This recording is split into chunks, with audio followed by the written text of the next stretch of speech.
Rice Chex and Wheat Chex, the bite-sized cereals in the red and white checkerboard packages, present Space Patrol! High adventure in the wild, vast reaches of space. Missions of daring in the name of interplanetary justice. Travel into the future with Buzz Corey, Commander-in-Chief of the Space Patrol! In today's transcribed Space Patrol adventure, Buzz is trying to rescue Happy from a cavern on Neptune. As he hurries toward the cadet, a strange sound echoes in the cavern. Hap, what's that? Just one of Polidor's tricks. He's trying to scare us with sound. Corey, you're only a few yards from the cadet, and I am on another planet. But watch, you'll never reach him. Commander, look out! Gate's closing! Happy! It's no use, Commander. You're both my prisoners. We'll be back in a moment with today's exciting Space Patrol adventure, The Cavern of Fear. Cadet Happy! Yeah? Cadet Happy! Yeah? Who's there? Oh, smoke and rockets. The walking, talking totem pole. Nope, no totem pole. Me, wearing all three of my Man from Mars totem heads. Stacked one on top of the other. Space patroller with all these totem heads. You look about 8 feet tall. And I could see you, and you couldn't see me. That's magic forward vision. And every totem head has it. A special secret vision place that lets you see out, but nobody see in. Say, gang, have you got any of these king totem heads yet? They're more than 12 inches high from head to shoulders. Your identity is a complete secret. And those neat colors, red and yellow, green and black. A weird face in front with fang teeth, flop ears, and a beak-like nose. Got a fantastic face in back, too. Put it on, and you're coming and going at the same time. Remember, with your totem head, you can see out, but nobody else can see in. That's magic forward vision. Man, oh, man, it's terrific. Get a lot of totem heads, and you can be a walking, talking totem pole. Like my pal here. It's easy to get him, too. And send for yours today. For every Man from Mars totem head you want, send a Rice Chex or Wheat Chex box top, together with your name and address and 25 cents in coin to Space Patrol, Box 686, St. Louis, Missouri. Don't forget your 25 cents. That's Space Patrol, Box 686, St. Louis, Missouri. Now today's Space Patrol adventure, The Cavern of Fear. Exactly 7 minutes after the report of the robbery, Commander Corey and Cadet Happy were in Division A of the Express Office of the Terra Spaceport. That anyone could successfully carry off a robbery in Division A was incredible. For 15 years, Sam Grady had observed the formal security regulations as chief agent of Division A. Observed them faithfully, but without the slightest suspicion that anyone would dare to violate them. Yet here is Sam Grady, his head still throbbing from an aching blow, face to face with the Commander-in-Chief of the Space Patrol, trying to explain a robbery that just couldn't happen. All right, Grady, let's go over it once more. Everything was all right at your check-in time at 2200 hours.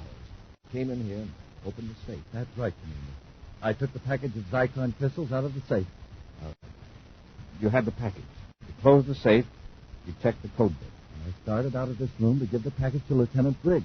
As I got to the door, I heard this voice. A voice here in the room? Yes, it was a big booming voice. What did the voice say? Do you recall?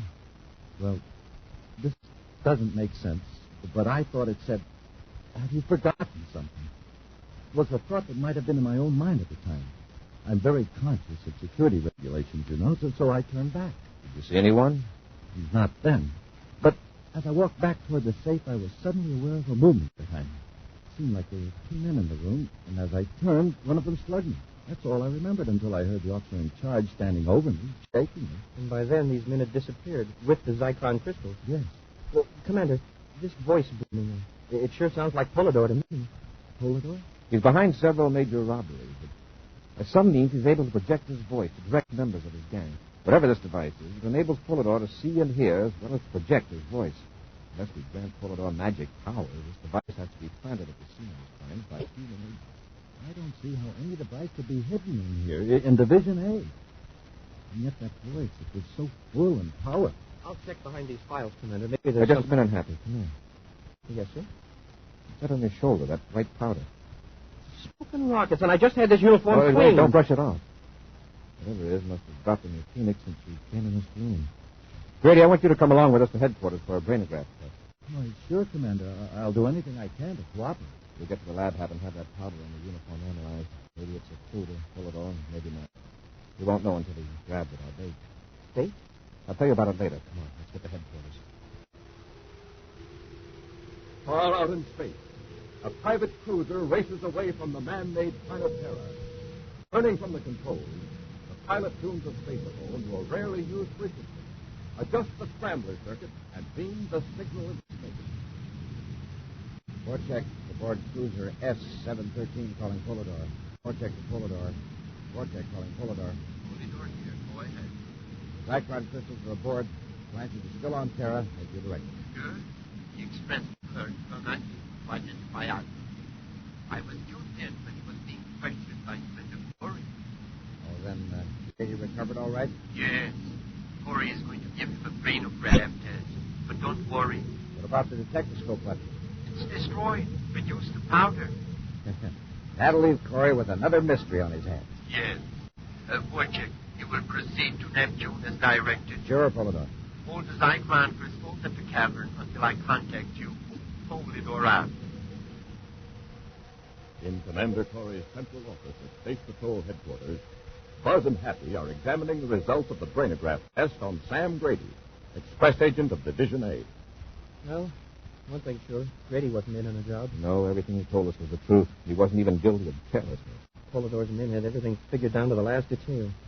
Say, Commander, what about that powder on my jacket? The lab's still working on it, but I have a preliminary report. Powder is composed of several different elements, materials that might be used in electronics equipment. Then Polidor must have had some gadget fastened to the ceiling. The gadget he projects his voice from. Mm-hmm. Also, it apparently acts as a viewscope and sound detector as well as a reproducer. It sure must be a compact device. Judging from the amount of powder, the whole thing could have been much larger than a coin. Or some material may have been completely vaporized. Or telling the jacket was just gas. Yeah, but how was it destroyed? Possibly by vibration. When Polidor heard me tell you to search the room, he may have transmitted a frequency that disintegrated the device. I'd sure like to know who planted it there. Say, back in Division A, you mentioned something about a trap for Polidor. How are you going to work it? So that's an operation, Pat. A group of businessmen are holding an important meeting in the green room at the Terra Hotel. Discussing a financial matter I'm sure Polidor will be very interested in. The shipment of 1 million credits to the Saturn Trust Company. The green room? But that's supposed to be spy-proof. Exactly. Behind the walls, floor, and ceiling is an electronic jamming device that would garble any recording or secret ticket. Even this gadget of Polidor's? I know. But if Polidor succeeded in finding his gadget in the green room, it would be working. Have the jamming device disconnected. Polidor will hear everything that goes on in that room. How can we be sure that he heard about the meeting? I've arranged for some carefully planted leaks. If Polidor's spy set up, he should have picked up our planted information. Million credit bait. That ought to lead Polidor into a trap, all right. It's nearly 1,400 hours, Hap. The meeting in the green room ought to be breaking up soon. When everyone leaves, we'll search the conference room. On the top floor of the luxurious Terra Hotel, Buzz and Happy wait unobtrusively at the end of the corridor as 10 important business leaders file out of the green room. As the group steps into an elevator, Buzz touches Happy's arm. It's clear, Hap. Come on. Commander, I think that last man saw us. I'm pretty sure he recognized you. I know he did, Hap. That was Nelson Kettering, chairman of the meeting. He's the only man in that group who knows we're setting a trap for Polidor. Go on in, Hap. Hey, this is some room. And look at the size of that conference table. I'll check this switch, and we'll search the room. Switch? Protective system was turned off during the meeting. To give Polidor an earful. Then when Kettering left, he turned it on. Oh, I get it. So Polidor couldn't hear us or see us while we're searching the room. Yeah. We'll start a systematic search. We'll check every square inch of the walls and ceiling. It's pretty hard to conceal anything in this room. The walls are smooth and plain. Hap, look up at the ceiling. You see anything up there? No, sir. Look close. Right in the center, directly over the table. I still don't see. Oh, yeah. A small round thing. I can barely make it out. You put one of these chairs on the table, Happy. You can get a closer look. Sure, sir. Here, I'll give you a boost. Something like a large button. You want me to see if I can pry it loose? Yeah, take this metal box. Electronically shielded like the conference room. If you get that button down, drop it in the box. Yes, sir. Now hold the box right under it so the gadget will remain in a strong shielding field. It's coming loose, Commander. I got it. Hand me the box, huh? Yes, sir. All right. Let's get back to headquarters and have the lab analyze this thing. You get to headquarters, we'll have a checkmate on everybody here at the hotel who has access to the conference room. Yeah. Might give us a lead on who planted that gadget. Help! Help! Gentlemen, can you help me? What's the trouble? It's my partner. I was sent up here to help him clean one of the rooms. There he was, lying on the floor of the janitor's supply room out cold. Come on, Hap. Must have dropped a bottle of cleaning solvent. The fumes got him. Here, right in here. See, there he is. Wow. No wonder he passed out. That stuff burns my lungs. I hope we're not too late. You hold the door open. Hap, let's drag him out in the corridor where he can get some fresh air. Yes, sir. I'll take his feet, Commander. I ask you to hold that door open. Get your hands up, both of you. Uh-oh, Commander. Isn't a ray gun rather odd equipment for a janitor to carry? I cut the chatter. Hand over what you took out of the conference room. What makes you think we took anything out of the room? I watched you go in and I watched you come out. Now hand over that box. Come on, or you'll get what that guy got. All right. Here you are. Being smart, Cole. Now don't try anything. I'm watching you. Take a look at this box. Well, you found it, huh? Thanks, Cole. You saved me a lot of trouble. I just put this detectoscope button in my pocket. Wait, Blanchard. Hold the button up. Pull it over. Well, Corey and the cadet. They found a button in the conference room, Polidor. Where are you now? In the janitor's supply room of the Terra Hotel. I took care of the real janitor with the ray gun and borrowed a spare uniform from his locker. Blanchard, Yes, Polidor. you're on the top floor of the Terra Hotel? Yeah. Good. I noticed a window in the rear of the room. Use the ray gun on Corey and the cadet. Then shove them out the window. A 30-story drop, Commander. And you'll be out of my life for good. We'll return to Space Patrol in just a moment. A spook from outer space. Or an Indian from a reservation on Mars. Or a mystery man from another solar system. Yes, sir, Space Patrollers. You could be any one of those weird characters when you're wearing a Man from Mars totem head with Magic Forehead Vision. That's the special secret vision plate every totem head comes equipped with. So you can see out, but nobody else can see in or know who's wearing the Man from Mars totem head. And to make sure your identity is a complete secret, it's more than 12 inches high. Colors that are out of this world. Red and yellow, green and black. Remember, you see out. Nobody sees in with Magic Forehead Vision. Fantastic fun. You can have it with a Man from Mars totem head. Get one. Get as many as you like and wear them all. Stacked one on top of the other. For every totem head you want, send a rice check or wheat check box top, together with your name and address and 25 cents in coin to Space Patrol, Box 686, St. Louis, Missouri. Don't forget your 25 cents. That's Space Patrol, Box 686, St. Louis, Missouri. Offer good only in the USA and may be withdrawn at any time. Now, back to our Space Patrol adventure, the Cavern of Fear. Buzz and Happy have been lured into a janitor's supply room on the top floor of the Terra Hotel by Blanchard, one of Polidor's confederates. Holding the Space Patrollers at gunpoint, Blanchard removed the detectoscope button from a shielded box, enabling Polidor in some remote and unknown place of security to see and hear everything in the room. Polidor has ordered Blanchard to use the ray gun on Buzz and Happy, and then thrust their unconscious forms through the window 30 floors above the street. All right, Corey. You heard what Polidor said. I think I'll take care of you first. You're making a mistake, Blanchard. Why should you run all the risks? Do Polidor's dirty work. Go on, Blanchard. He's just calling. Okay, Polidor. What's that? It's just the intercom on the wall. Blanchard, look out! I'll take that gun, Blanchard.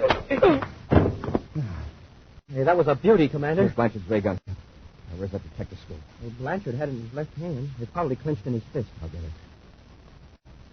Too late. Nothing but fine powder. Polidor set off a disintegrator impulse when he saw his boy was in a jam. Hap, I'll answer the intercom. You check on the real janitor. I think he's starting to come around. We'll take Blanchard to headquarters.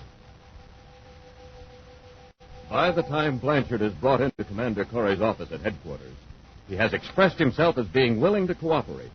He sits rubbing his bruised jaw as Buzz questions him. Okay, Blanchard. Have you ever seen this Polidor? No. I don't know of anybody who has. Can you give me the names of any of Polidor's agents? You might as well tell me now, Blanchard. We can put you under the brainograph, you know. All right, I'll tell you. I only know one of them, Pete Borchek. I worked with him once. Where's Borchek now? I don't know. He split up after a job at the express office. Oh, the Zyklon theft. Borchek had his special orders. I had mine. But wait. Borchek and I got pretty chummy. He told me a couple of things I wasn't supposed to know about the cavern. What cavern? It's a place on Neptune, Sector 17K. Borchek was supposed to go to the cavern with the Zyklon. And meet Polidor there, maybe? Yeah, I doubt it. Nobody ever meets Polidor, except probably one or two of the higher ups. This cavern on Neptune, how many men are there? Probably just Borchek now. Polidor doesn't like the boys to get together and compare notes. Unless what? Unless he's got somebody in the Cavern of Fear. Cavern of Fear? Yeah, maybe Borchek was pulling my leg. The Cavern of Fear is supposed to be a place Polidor uses to throw a scare into wise guys that get out of line. Part of the cavern is cold and damp and pitch dark. The icy water drips from the walls. Polidor had these detectoscopes hidden around, and hour after hour, these horrible noises boom around in the cavern. Borchek says he's seen some pretty brave guys go nearly out of their minds. Borchek is there. He'll be contacted by Polidor. Blanchard, can you tell me exactly where this cavern is? If I could see a map of Neptune, I think I could. Borchek mentioned a couple of landmarks. If you ran too close, Borchek could see the ship and warn Polidor. Well, Commander, if one man were to be dropped off a couple miles away in a spacesuit, he might find out quite a bit. Yes, but if you were discovered... Well, I think I could do a little scouting without being caught, sir. Please, sir. And I could keep in contact with you in the ship on a secret frequency. All right, but remember, you're volunteering as a scout, and not as a one-man assault force. Turn Blanchard over to the guard. We'll blast off for Neptune. In a remote, mountainous region of the planet Neptune, Pete Borchek advances the heat regulator in a sealed-off section of a system of caverns. Then goes to a spaceophone transmitter and adjusts the controls. Pete Borchek at Neptune Station calling Polidor. Borchek to Polidor. Polidor here. I was about to call you, Borchek. I was beginning to think you'd forgotten about me. When do I get away from here? I've had my hands full with Commander Corey. He captured one of my men, Blanchard. Blanchard? Yes, but there is no need to worry. Blanchard knows nothing that can lead Corey to me or to you. Isn't it right? Yes, sir. Yes, of course. Corey, however, is getting to be a problem. He discovered one of my detectoscopes. Had his hands on it for a few minutes before I was able to destroy it. We shall have to be more careful in hiding them after this. Oh, you will remain where you are until I eliminate Corey. But Polidor... Wait. It won't be very long. Let me tell you. Corey doesn't know it, but pride is. Far to the east, the Terra 5 circles over the mountains of Neptune. Alone in the ship, Commander Corey sets the spaceophone receiver to a secret space patrol frequency. Anxiously, Buzz waits. And then... That Happy calling Commander Corey aboard Terra 5. Corey here. Go ahead, Hap. Blanchard's tip was on the level, sir. I've located the entrance to Polidor's cavern. Any sign of life? Not yet. Except for the airlock at the cavern opening, it looks like any other mountain in this part of Neptune. Don't take any chance of being seen. I'm a good mile from the cavern, sir, hiding behind some rocks. But with these binoculars, the airlock looks only about 20 feet away. Where you stand, how close can I land the ship without tipping off Borchek if he's in the cavern? Well, there's a ridge to the north about 2 miles from here. If you could set down behind that, you'd be okay. All right, Hap, I'll join you. Give me your exact location. As Happy crouches behind the rock, watching the cavern entrance, he's unaware of the tread of heavy space boots behind him. As Happy looks northward for a glimpse of the Terra 5, a man in a spacesuit steps up behind him with blast gun in hand. Get your hands up, Cadet, and away from the spacephone control. Where did you come from? The cavern over there. You were watching the wrong entrance. You're Vorchek, then. That's right. You're waiting for Commander Corey. Suppose you picked up our secret frequency. Oh, no. Simpler than that. One of Polidor's men managed to plant a detectoscope in the Terra 5. Polidor heard the commander talking to you and tipped me off. Make it move. Now, look, the commander will be landing in a few minutes, and if you know what's good for you... I'll take care of him later. Polidor wants me to make you comfortable in the Cavern of Fear.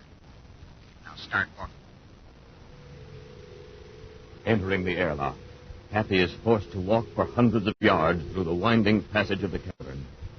Vorchek has opened the facepiece of Happy's spacesuit, and the cadet can smell the cold, dank air of the cavern. The rocky walls glisten with a greasy wetness in the beams of Vorchek's atomolite.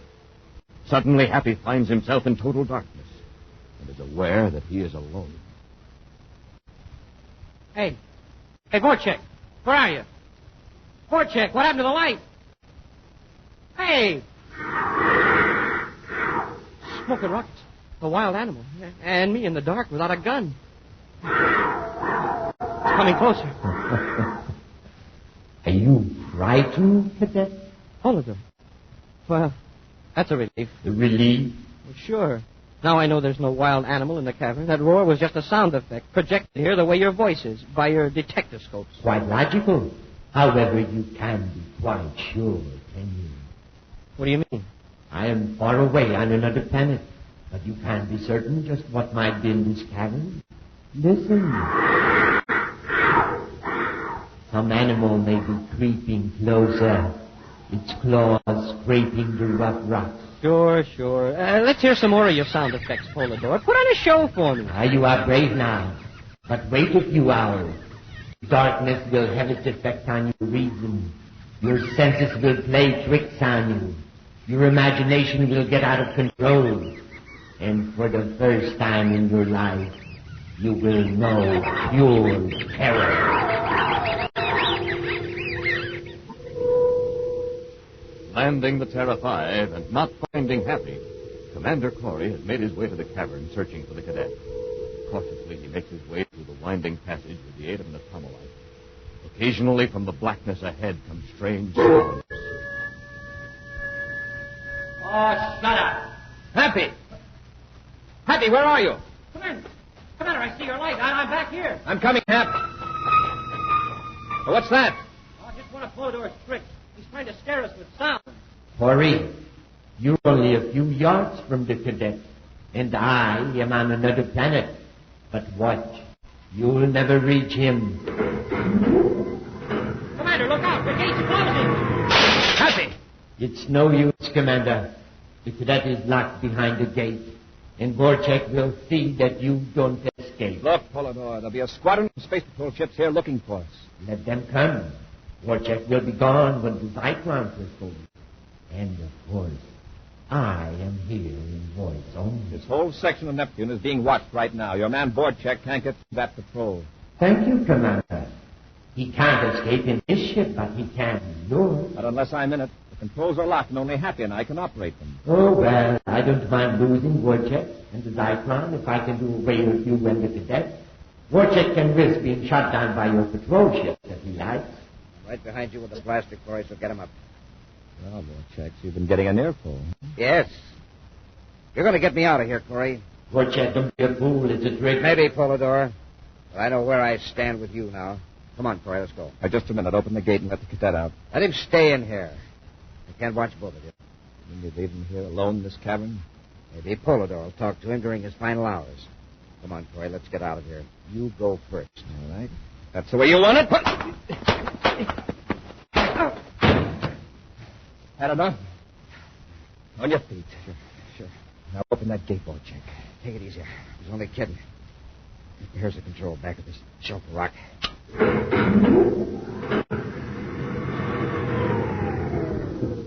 Commander. You okay, Hap? Oh, yeah. Oh, great. Hey, you've got Vorchek. He's riding back with us. Too bad we can't include Polidor. He give you a rough time? Oh, he sure did. I didn't mind the bats and the leopards, but one sound really had me scared. I figured I was really off my rocker. What was it? Well, it was so real I could almost feel it rubbing up against me. Even through my spacesuit. Rattlesnake? No. Oh, it was... Hey, I thought I heard it again. Just now. Look down at your feet. It's smoking rockets. A kitten. And it's real. Cap, don't tell me you're afraid of cats. Oh, no, sir. Not when they're real. But these imaginary cats that aren't there, I can't stand the sight of them.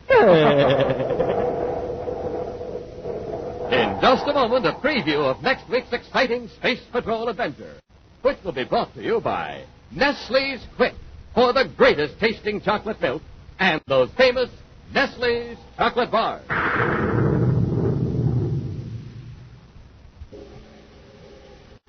Who is the man from Mars? Who's in that weird, spooky totem head with a face in front and another in back? Fellas and girls, it can be you. Yes, you can have this sensational totem head with magic forehead vision.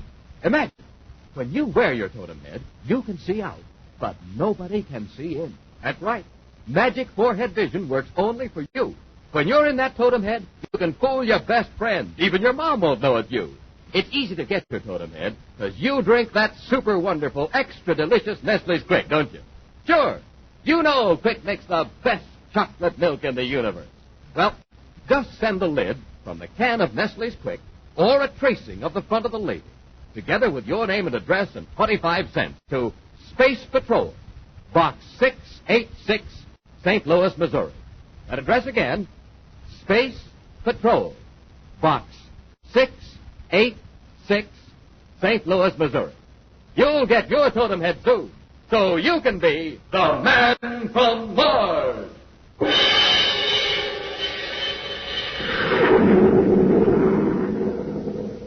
Now a preview of next week's exciting Space Patrol adventure.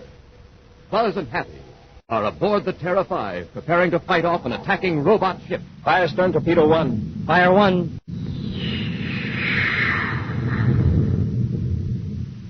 Surely you don't think I'm aboard this robot ship, Commander? In a few seconds, Polidor, there won't be any ship. Hey, Commander, the torpedo exploded short of the target. The ship is protected by a force field. Our torpedoes explode when they hit the field. That's right. You can't stop this robot ship. It's gaining on us, sir. If we don't act quickly, it'll ram us and blow us to bits. Be sure to join us next week for the thrilling story, Race Against Time. Space Patrol, created by Mike Moser, starring Ed Kammer as Commander Corey and Lynn Osborne as Cadet Happy, was written by Lou Houston, produced and directed by Larry Robertson. Executive producer, Mike Depley. Other players were Norman Jolly, Ken Mayer, and Bela Kovac. George Barkley speaking. Don't forget to tune in next Saturday and every Saturday for exciting adventure on Space Patrol! Space Patrol was brought to you today by Rice Chex and Wheat Chex, the bite-sized cereals in the red and white checkerboard packages. Be sure to see another exciting Space Patrol story on your local ABC television station. Consult your newspaper for time and channel. This program is broadcast to our armed forces overseas through the worldwide facilities of the Armed Forces Radio Service. Space Patrol came to you transcribed from Hollywood. This is ABC Radio Network.